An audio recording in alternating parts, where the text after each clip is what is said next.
Hi, good day everyone. This is Carla Valerio, a marketing from Asia Link Finance Corporation at Balagtas Branch. Ngayon ay ipapakilala ko nga pala sa inyo si Asia Link Finance Corporation. So, si Asia Link Finance Corporation po ay isa sa leading and fastest growing finance companies in the Philippines. It was established in June 1997 when a group of enterprising executives ventured into the consumer financing business. Ang ino-offer po ni Asia Link ay financing services including car and truck mortgage po or the Sangla ORCR. Meron ding pre-owned and brand new car and truck financing. Ito po yung mga kukuha ng unit and personal loan for doctors and marami pang iba. And for the vision statement, by 2033, we envision being at the forefront of the financing industry by providing inclusive financial access to MSMEs and their communities in the Philippines and Asia. Purpose statement, we financially enable MSMEs and their communities toward improved lives across Asia by providing accessible, fast, and convenient loans today. And for the brand promise, internal, I will help someday today. External, you have us. Currently, we have over 140 branches nationwide to cover the financial needs of businesses and individuals alike. So we have 43 branches in North Luzon. We have 39 branches sa GMA and then 28 branches sa Visayas and then 39 branches sa Mindanao. As of November 2023, we have over 3,900 and counting active partners nationwide or yung tinatawag natin na loan consultant who help Filipinos achieve their dreams. So what are the role of an Asia Link sales partner?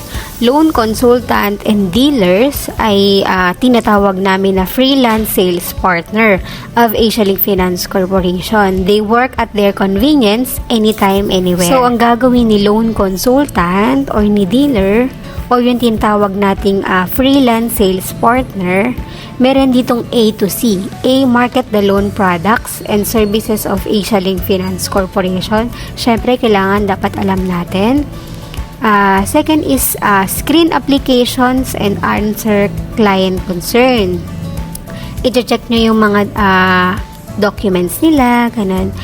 And then, if may mga questions yung client nyo, sagutin nyo lang. Kaya dapat alam natin yung products talaga ni Asia Link para masagot natin. C is submit loan application to the sales department. So, si marketing na yung bahala doon sa client mo. Kapag nasubmit na ni client mo yung mga documents na kinakailangan. So, ano nga ba yung mga financial services na ino-offer ni Asia Link? We have secured personal financing and then the secured business financing. Secured personal financing, we have Sangla ORCR. We have car, truck, and multi-cab and PUV taxi. Ito yung mga pwedeng isang ni borrower kay Asia Link Finance Corporation. Ibig sabihin, may kailangan i-collateral si borrower or si client mo kay Asia Link. Kapalit yung funds na kailangan ni borrower mo or yung pera. Dito, original ORCR lang yung kailangan ni Asia Link and then hindi kasama yung unit. So, meaning, magagamit pa rin ni borrower or nung client mo yung sasakyan niya. And syempre, kailangan dito may mga requirements din. Para naman sa secured business financing, ito yung mga pre-owned and brand new financing or yung mga kukuha ng unit pang sa business, gano'n. For personal use or for family use. And of course, meron din tayong personal loan for doctors. And for the process flow ni Asia Link Finance Corporation, so magi-start kami kay sales channel. Mamaya i-explain ko kung sino-sino itong mga sales channel na ito. To make it easy, itong sales channel na to ay kayo, mga loan consultant. So, yung mga clients nyo, yung mga details and requirements nun, ay ipapasa nyo ngayon kay sales and marketing sa akin. Pero, dahil mabait ako, Kahit yung contact number and full name, and then yung isasangla na unit na lang, yung i-forward nyo kay marketing or sa akin. Syempre kasi ako yung marketing dito sa Balagtas. Ako na yung bahalang tumawag and mag-assist doon sa client nyo. I-update ko na lang kung na-CI na ba or nakapagpasa na ba ng lahat ng requirements yung mga in-endorse nyong kliyente sa akin. From marketing, ang gagawin niya naman ay mag-i-screening ng documents, magko-comply ng lahat ng requirements, and ako yung mag-e-entry ng client nyo doon sa system namin. So, from marketing, next naman siya kay credit investigation or kay account officer. So, ang ginagawa ni account officer ay taga-background investigate and siya yung magi-interview kay borrower sa mga information, and then siya din yung nagagawa ng report, nagta-trade checking interview yung mga sa bangko, sa mga supplier, client, ganon. Nagko-conduct siya ng employment verification. Sila din yung mga nag-i-inspect ng unit, pupunta sa mga bahay, sa business, and yung nagbe-verify ng documents, yung mga ID, ganun. From credit investigation, next na siya kay credit committee or yung tinatawag namin na CRECOM or yung approver ng mga loan. Dito makikita kung possible bang maaprubahan yung client or possible na ma-decline. Kaya niya ba talaga na maghulog based dun sa mga pera na pumapasok sa kanya, ganyan. From credit committee, next na siya kay credit review department or yung sa CRD namin. So, anong mga ginagawa ng CRD?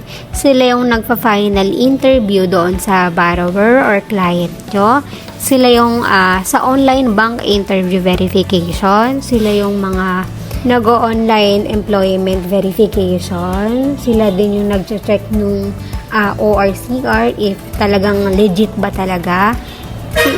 Sa madaling salita, sila yung nagpa-final checking ng mga documents. So, from CRD, next na tayo kay loans. So, si loans, sila yung mga nagko-confirm kay client. Through phone lang naman to. So, sila yung nagdi-discuss regarding sa computation, yung nag-explain ng mga charges, final amount, and then the terms of loan, magkano yung monthly, magkano yung makukuha. And then, kapag may confirmation na kay client, pag okay na sa kanya yung lahat, next na tayo sa check preparation. So, dito may mga sasignan si client na mga documents bago niya makuha yung cheque. Possible, it will take 1 to 2 hours to get the check that day. BDO and RCBC yung check ni Asialink. Kapag okay na yung mga documents, nakapag-sign na si borrower or if ever na may co-borrower, next na dito is loan releasing na. Ibibigay na yung cheque kay client. Pwede na niyang ma-encash. Clear ba sa inyo yung process flow? If ever na may question, chat nyo lang ako. Ito yung sales channels na kung saan nanggagaling ang mga kliyente. So, sino nga lang ba yung mga qualify lang na mag-loan kay Asialink Finance Corporation? Sila ay dapat 21 to 65 years old, Filipino citizen, must have a source of income, and must have a contact number. Basic loan requirements. Dapat completely filled out mo yung application form and bank authorization na ibibigay namin.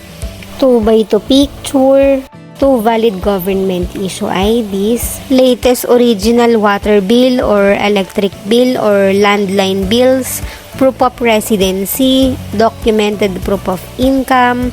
So, kung employed ka, kailangan ng Certificate of Employment, Company ID, 3 months payslip with payroll bank statement. And kung ikaw naman ay may business, Mayor's Permit, DTI, or SEC registration, other business document, such as purchase order, project contracts, etc. Ulitin ko lang, ito yung mga pwedeng isangla na ORCR kay Asialink. Car, truck, multi-cab, and taxi PUV. Okay, balik tayo para naman sa major requirements. Syempre, kailangan namin ng original ORCR or the official receipt and certificate of registration.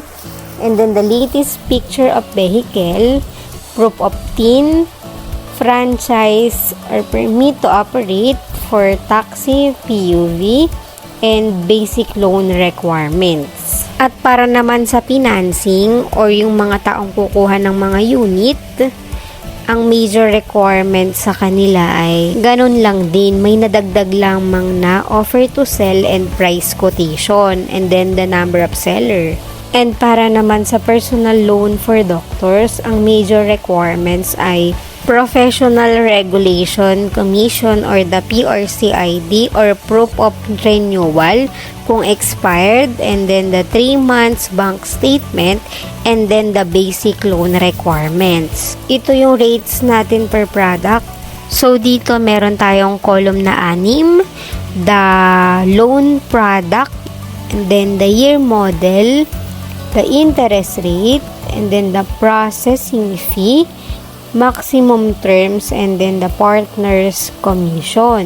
Sa car, kapag 5 years newer, ang interest rate niya per month is 1.375%. And then the processing fee is 4%. And then the maximum terms, kung hanggang saan lang yung pagbabayad ni client, is 12 to 36 months. And then the partner's commission is 4%.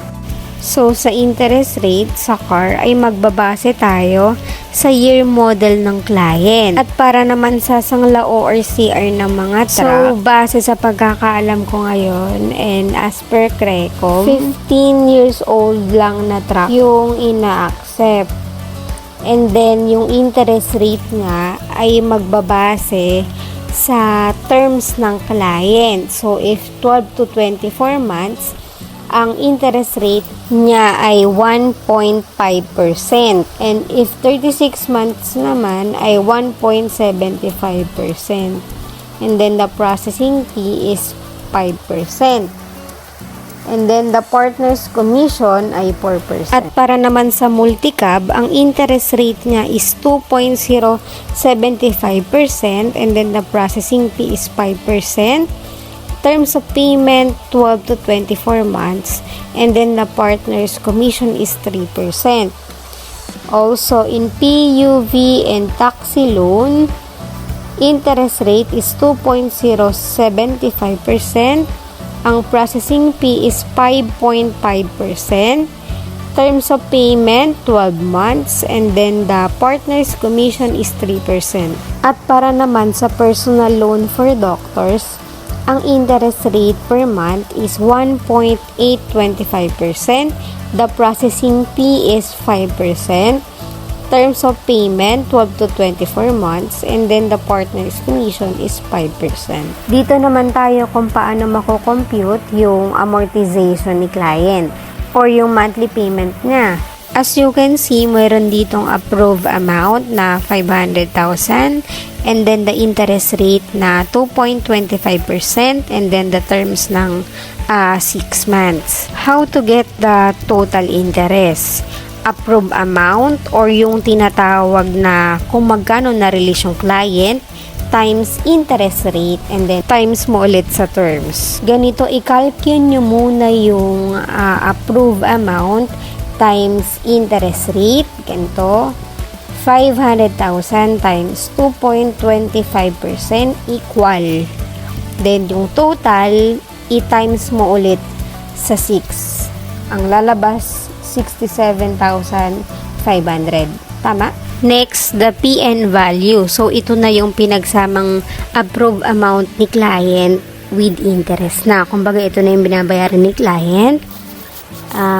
Amount approved na 500,000 plus total interest na 67,500 equals to 567,500. So, paano mo naman makukuha ang monthly amortization ni client or yung monthly payment niya? So, PN value divide terms.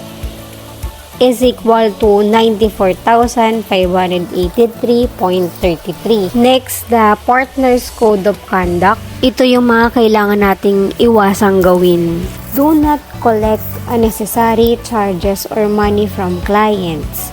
Do not be involved in the falsification of documents. Payment partners, kung saan pwedeng magbayad si client. M. Luwilier, Cebuana Luwilier, Dragon Pay sa GCash, bills payment sa BDO, East West, AUB Bank, Robinsons Bank, RCBC. Ito din yung mga payment partners powered by EasyPay, GCash, 7-Eleven, Shopee, TrueMoney, Express Pay, and Tambunting. Ito din yung payment partners powered by Bayad, Lazada, Robinsons Department Store, Robinsons Supermarket, Robinsons Easy Mart, Shopwise, Marketplace, Landmark, Villarica, Perahab, Possible, RD, Cobeon, Sinag Pawn Shop. Guys, ito pala pwede nyong i-screenshot yung list ng requirements na nakadepende dun sa kung anong source of income ng client nyo.